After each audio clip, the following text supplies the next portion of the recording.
दोस्तों 9 अगस्त को कोलकाता में ट्रेनी डॉक्टर के साथ रेप के पास जिस तरह की खबरें आई वो बहुत शर्मनाक है। पहले तो ऑन ड्यूटी डॉक्टर के साथ जो हुआ उससे देश का सर नीचा कर दिया। फिर पता चला कि इस केस को अस्पताल की तरफ से सुसाइड बताने की कोशिश की।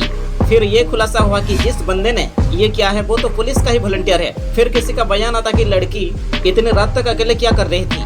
फिर वारदात वाली जगह के आसपास कुछ कंस्ट्रक्शन करने के नाम पर वहां पर तोड़ फोड़ करके सबूत मिटाने की कोशिश की गई। और 14 अगस्त के देर रात जो हुआ उसने तो सारी लिमिट ही क्रॉस कर दिया। जिस जगह पर लोग प्रदर्शन कर रहे थे उसी मंच को तोड़ दिया जाता है। प्रदर्शन कर रहे डॉक्टर के साथ मारपीट की जा रही है। इतना ही नहीं, ये लोग हॉस्पिटल में घुसकर इमरजेंसी वार्ड, नर्सिंग स्टेशन और बाकी कई हिस्सों को बुरी तरह तोड़ देते हैं। पीएमसी की तरफ से कहा जाता है कि तोड़फोड़ करने वाले बीजेपी की और लेफ्ट के गुंडे थे। लेकिन सवाल ये है कि जो प्रदर्शनकारी जो डॉक्टर के लिए इंसाफ मांग रहे थे वही लोग प्रदर्शन वाली जगह पर तोड़फोड़ क्यों करेंगे। इसका मतलब साफ है कि प्रदर्शनकारियों के रूप पर गुंडों ने तोड़फोड़ करके फिर से सबूत मिटाने की कोशिश की। और अगर ऐसा है किसी भी सोसाइटी के लिए इससे खतरनाक घिनौनी हरकत नहीं है। घिनौनी हरकत क्या हो सकती है। पहले तो एक ट्रेनी डॉक्टर के साथ रेप हो जाती है। एक लड़की जिसने अपनी जिंदगी के 10-12 साल डॉक्टरी की पढ़ाई पर दी, जो कि आधी रात को जाकर अस्पताल में मरीजों की सेवा कर रही थी। अस्पताल में नाइट ड्यूटी करने वाले डॉक्टर्स के लिए आराम के लिए कमरा नहीं था, तो उसे सेमिनार हॉल की कुर्सियों पर सुस्ता कर आराम करना पड़ रहा था। वो बेचारी दिन भर की थकान दूर करने के लिए ये सब कर रही थी। लेकिन तभी एक वॉलंटियर पुलिस था जिसका ये ड्यूटी था कि अस्पताल में वो कुछ गलत ना होने दे, वहाँ आए लोगों को वो सेफ्टी दे। वही वॉलंटियर शराब पीकर नशे में उस सेमिनार में घुसता है, उस ट्रेनी डॉक्टर को जानवरों की तरह मारता है, उससे घिनौना हरकत करता है, घिनौना काम करता है और उसी की जान ले लेता है और वहाँ से चला जाता है। लड़की की पोस्टमार्टम रिपोर्ट से जो खुलासा होता है उसे सुनकर किसी की भी रूह कांप सकती है। उस बेचारे की गर्दन तोड़ दी गई थी, आंखें फोड़ दी गई थी, उंगलियां तोड़ दी गई थी और उसके शरीर का शायद ही कोई हिस्सा था जिस पर कोई हमला ना किया गया हो। आप ही सोचिए, अगर किसी इंसान को इतनी बुरी तरह मारा गया हो, उसके साथ रेप हुआ हो, शरीर के निचले हिस्से पर कोई कपड़ा ना हो, क्या पहली नजर में उसकी बॉडी देखकर किसी मूर्ख को ये पता नहीं चलेगा कि उसके साथ क्या हुआ होगा। ये बिल्कुल पता चल जाएगा, साफ पता चल जाएगा। लेकिन क्या वजह थी कि अस्पताल की तरफ से लड़की के घर वालों को पहली बार जब फोन किया गया तब उन्हें ये बताया गया कि लड़की ने सुसाइड कर ली। और ये सब सुनकर किसको हैरानी नहीं होगी।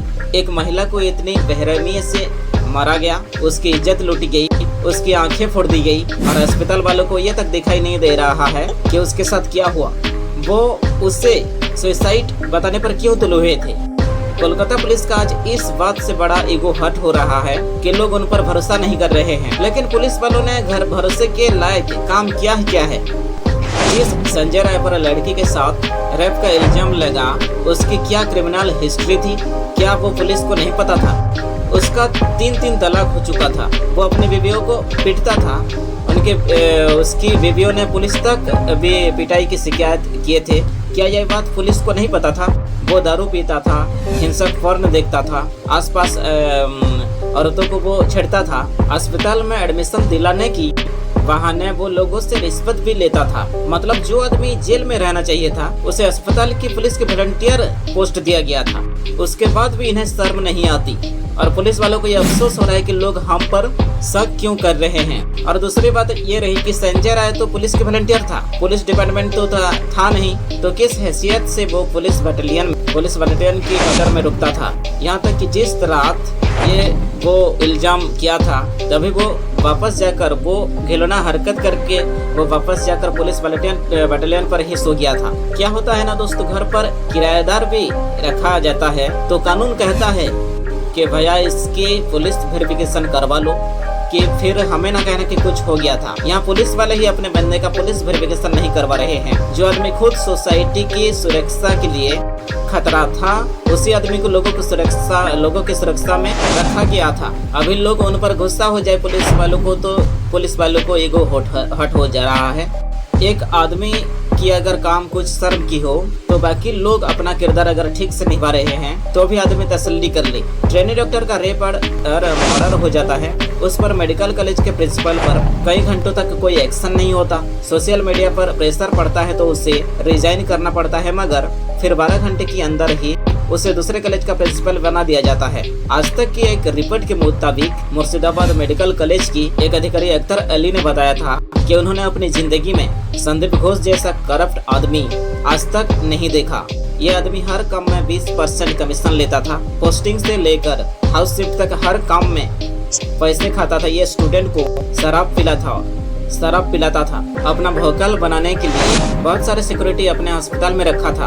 अख्तर अली ने कहा था कि मैंने खुद इस आदमी के खिलाफ शिकायत की थी, लेकिन आज तक कुछ नहीं हुआ। पता नहीं इस इल्जामों में कितनी सच्चाई है, मगर इस इल्जाम से अगर 10% भी ठीक है ये इल्जाम, तो इससे ज्यादा बुरी बात और क्या हो सकती है। मतलब जिस मेडिकल कॉलेज में महिला डॉक्टर नाइट ड्यूटी कर रही थी, वहाँ रात को सुस्ताने का इल्जाम नहीं था। जिस सेमिनार हॉल में वो आराम करने गई थी, उसके आसपास की सीसीटीवी खराब थी। जिस पुलिस वॉलंटियर को वहाँ लोगों की सुरक्षा देखनी थी, वो खुद एक क्रिमिनल था। और जिस कॉलेज प्रिंसिपल को इन सारी चीजों पर नजर रखनी चाहिए थी, अगर वो भी करप्ट था जैसा कि अख्तर अली कह रहे हैं, तो ऐसे क्राइम को कौन रोक सकता था। लड़की के पोस्टमार्टम रिपोर्ट से जो कि ताजा सबूत मिले हैं, पोस्टमार्टम के बाद जो सबूत मिले हैं, उसके बाद भी डॉक्टर कह रहे हैं कि इस लड़की के साथ एक से ज्यादा लोगों का घिनौना काम किया हुआ है। मगर क्यों शुरू में इस मामले को सुसाइड बताया जा रहा था? क्यों अस्पताल आने के बाद भी लड़की के घर वालों को 3 घंटे तक उसकी बॉडी तक नहीं दिखाई दी गई?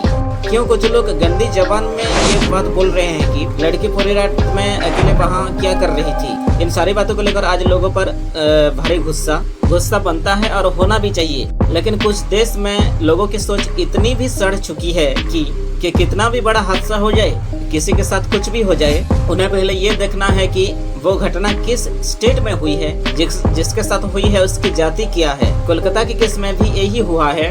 कोलकाता में निर्भया कांड जैसा घिनौना काम हो गया, लेकिन कुछ लोग ऐसे भी हैं कि अभी भी कैलकुलेटर लेकर एक हिसाब लगाने लगे हैं कि इस मामले पर उन्होंने अगर कुछ बोल दिया तो दूसरी पार्टी पर फायदा तो नहीं हो जाएगा। कुछ लोग ये अभी तक समझ नहीं पा रहे हैं। हादसा भले ही कोलकाता में हुआ है, मगर ये सिर्फ और सिर्फ कोलकाता से जुड़ा नहीं है। आज देश भर में डॉक्टर्स हड़ताल पर हैं। मेडिकल कॉलेज में जो ट्रेनी डॉक्टर अपना गुस्सा निकाल रहे हैं, उसकी वजह यही है कि पूरे देश में सरकारी अस्पतालों का यही हाल है। वहाँ ट्रेनी डॉक्टर को 48 घंटों तक ड्यूटी करनी पड़ती है। कमर सीधी करने के लिए एक रेस्ट रूम तक नहीं होता, साफ टॉयलेट नहीं मिलता। ऊपर से अस्पताल में होने वाली पॉलिटिक्स अलग। वहाँ स्टाफ की शकल में घूम रहे हैं संजय राय जैसे पोटेंशियल रेपिस्ट। सरकार ये समझती ही नहीं है कि एक डॉक्टर को तैयार होने में पायलट जितना या उससे ज्यादा वक्त लगता है। किसी भी सोसाइटी में एक डॉक्टर होने का मतलब है कि देश की हजारों की आबादी को सिक्योरिटी दे। मगर एक डॉक्टर ही अनसेफ फील करे, बेइज्जती फील करे, तो कौन काम करेगा ऐसे सिस्टम में? यही रीजन है कि सरकारी अस्पतालों में डॉक्टर्स नहीं टिकते। या तो वो अपना क्लिनिक खोल लेते हैं, बड़े प्राइवेट अस्पतालों से जुड़ जाते हैं, और जिन्हें मौका मिलता है वो विदेश भाग जाते हैं। आज देश में हर सिटीजन का ये फर्ज है कि ये डॉक्टर केस को समझे। अगर आप प्रॉब्लम को थोड़ा और करीब से देखेंगे, अस्पतालों से भी अलावा हर ऑफिस की ये सिचुएशन है। वहाँ औरतों को और लड़कियों को मिलने वाली एटमॉस्फेयर की भी है। कुछ महीना पहले नोएडा की एक ऑफिस में एक लड़की यानी एक महिला इसलिए सुसाइड की थी क्योंकि उसकी ऑफिस के कुछ लोग उसकी बॉडी स्वीपिंग कर रहे थे। कितनी लड़कियां ऐसी बेचारी हैं, वो सिर्फ नौकरी बचाए रखने के लिए 15-20 हजार की तनख्वाह बनाए रखने के लिए हर दिन ऐसे टॉर्चर से गुजर रहे हैं। ऑफिस में उनका बॉस, उनके सीनियर उनको जो टॉर्चर करते हैं, वो भी जानती हैं कि ये कहीं नहीं जाएगा, ये नौकरी छोड़कर ये कहीं नहीं जा सकती।